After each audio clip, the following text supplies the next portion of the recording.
نماز سے ہمیں کیا فوائد حاصل ہوتے ہیں، ہم کیوں نماز پڑھیں؟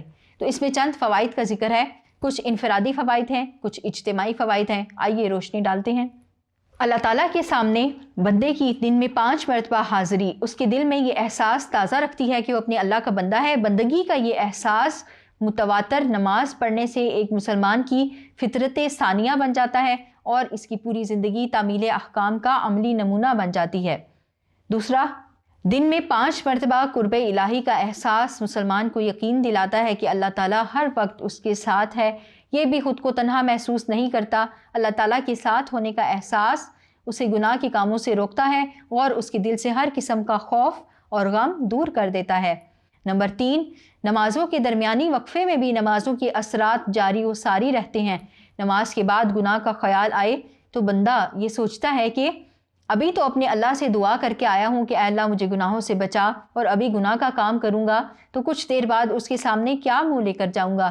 یہ چیز اسے مستقلاً گناہ سے روکے رکھتی ہے۔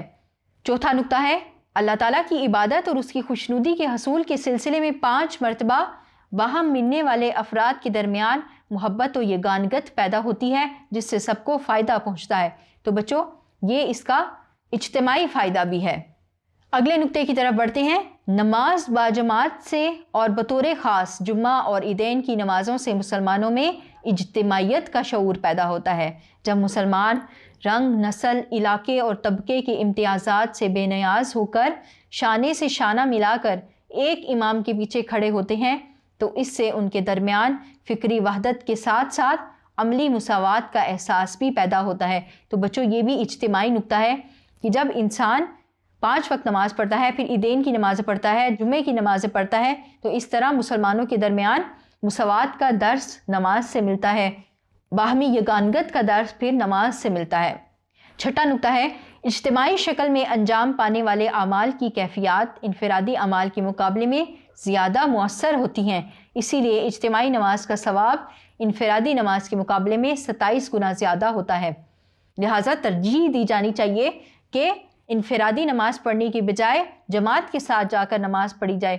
آپ اپنے گھر میں نماز ادا کریں گے، آپ کو 1 ثواب ملے گا، آپ جماعت کے ساتھ جا کر نماز پڑھیں گے، آپ کو 27 گنا زیادہ ثواب ملے گا۔ 7واں، نمازیوں کو مسجد میں آتے جاتے دیکھ کر بے نمازیوں کو ترغیب و تحریص ہوتی ہے اور وہ بھی نماز کی طرف متوجہ ہو جاتے ہیں۔ یہ بھی ایک سوشل نقطہ ہے، دینی نقطہ بھی ہو سکتا ہے کہ آپ نے دوسروں کے لیے بھی مشعل راہ بننا ہے۔ 8واں نقطہ ہے، نماز میں امام کا تقرر اور اس کی پیروی اجتماعی نظم و ضبط کا شعور پیدا کرتی ہے۔